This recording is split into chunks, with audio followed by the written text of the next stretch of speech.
এতদিন ঠিকই ছিল, আচমকাই ব্ল্যাকআউট। কিছুই দেখা যাচ্ছে না স্ট্রং রুমের সিসিটিভিতে। সকালে ঘুম থেকে উঠে স্ট্রং রুমের দিকে ছুটলেন তৃণমূল প্রার্থী। স্ট্রং রুমের সিসিটিভি বন্ধের অভিযোগ ঘিরে উত্তেজনা ছড়িয়ে পড়ল বারাসত গভর্নমেন্ট কলেজে।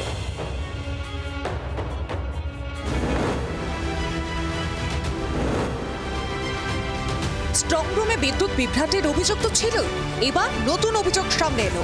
সিসিটিভির মনিটর নাকি 17 মিনিট ব্ল্যাকআউট। দলীয় কর্মীদের মেসেজ ফোনে দেখেই স্ট্রং রুমে ছুটলেন অশোকনগরের তৃণমূল প্রার্থী। স্ট্রং রুমের মেন গেটে ধাক্কা দিয়ে ভেতরে ঢোকার চেষ্টা করেন শাসক বিরোধী দলের কর্মী সমর্থকেরা।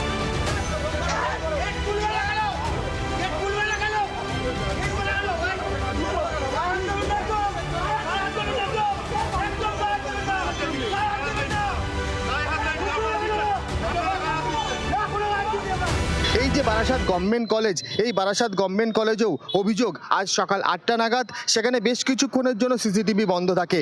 এই অভিযোগ পেয়ে ঘটনাস্থলে আসে অশোকনগরের তৃণমূল প্রার্থী নারায়ণ গোস্বামী। তিনি অভিযোগ করেন যে এখানকার সিসিটিভি ক্যামেরা কিছুক্ষণের জন্য বন্ধ রাখা হয়েছিল এবং যতক্ষণের জন্য সিসিটিভি ক্যামেরা বন্ধ রাখা হয়েছিল ততক্ষণের কিন্তু ভিজুয়াল প্রকাশ করতে হবে। স্বাভাবিকভাবে আমাদের সবারই টেনশন হয়, আমরা টেনশন।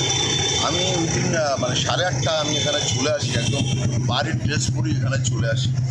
এসে আমি সরাসরি কন্ট্রোল রুমের ওখানে যাই। তার আগে আমি যেহেতু আমার আরওকে জানিয়েছিলাম, আরও আমাকে মোবাইলে দেখালেন যে সিসিটিভি একজন ম্যাজিস্ট্রেটকে পাঠিয়েছিলেন, দেখালেন যে স্ট্রং রুম কারেক্ট আছে, ভেতরের ইনসাইডের পিকচারও ক্যাপচার করে জাস্ট অশোকনগর আমাকে ওটা দেখালেন। অভিযোগ সকাল 8:05 থেকে 8:22 পর্যন্ত প্রায় 17 মিনিট সিসিটিভির মনিটরে কিছুই দেখা যাচ্ছিল না। কেন বন্ধ সিসিটিভি? অভিযোগ তুলে উত্তেজনা ছড়ায় স্ট্রং রুম চত্বরে। মেন গেটের সামনেও ব্যাপক উত্তেজনা।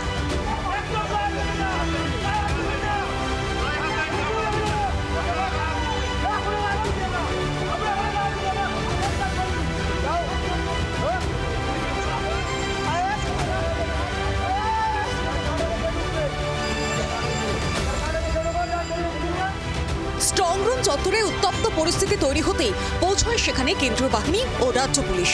যদিও কমিশনের দাবি স্ট্রং রুমে সিসিটিভি সচল ছিল, শুধুমাত্র বাইরের সিসিটিভি মনিটর আচমকাই বন্ধ হয়ে যায়। সম্পূর্ণ সিসিটিভি প্রকাশের দাবি জানিয়েছে অশোকনগরের তৃণমূল প্রার্থী। ভেতরে দেখলাম যে আপাতত তো আমার ঠিকঠাকই মনে হলো। এসডিও আছে, কেউ টিভিটা বন্ধ করে দিচ্ছে। এসডিও এটা বলছে, হোয়াট ইজ হ্যাপেন, ঘটনাটা কি জানি না। এখন দেখুন, কেউ যদি টিভিটা বন্ধ করে দেয় তাহলে তার জন্য তো প্রিকশন নির্বাচন কমিশনের নেওয়া উচিত ছিল, যখন দুটো কোর্স থাকবে। বারাসত গভর্নমেন্ট কলেজের স্ট্রং রুমে বারাসত, হাবড়া, অশোকনগর ও দেগঙ্গা এই 4টি বিধানসভা কেন্দ্রের ইভিএম রাখা রয়েছে। আর এই অবস্থায় সিসিটিভি বন্ধ হওয়ার অভিযোগ ঘিরে সাময়িক উত্তেজনা ছড়ায় স্ট্রং রুম চত্বরে। এখানে কিন্তু মাইকিং করা হচ্ছে যে এই স্ট্রং রুমের 100 মিটারের মধ্যে কোনো রকমভাবে জমায়েত করা যাবে না। পাশাপাশি এই 4টে যে গেট রয়েছে কলেজের, সেই গেট কিন্তু ইতিমধ্যে বন্ধ রাখা হয়েছে এবং গেটের সামনে কেন্দ্রীয় বাহিনী মোতায়েন করা হয়েছে, যাতে করে নতুন করে কোনো রকম অপ্রীতিকর ঘটনা না ঘটে। বারাসাত থেকে ক্যামেরা শর্মীর সঙ্গে মনোজ, জি 24 ঘন্টা। বাংলার আওয়াজ, বাঙালির আবেগ, জি 24 ঘন্টা।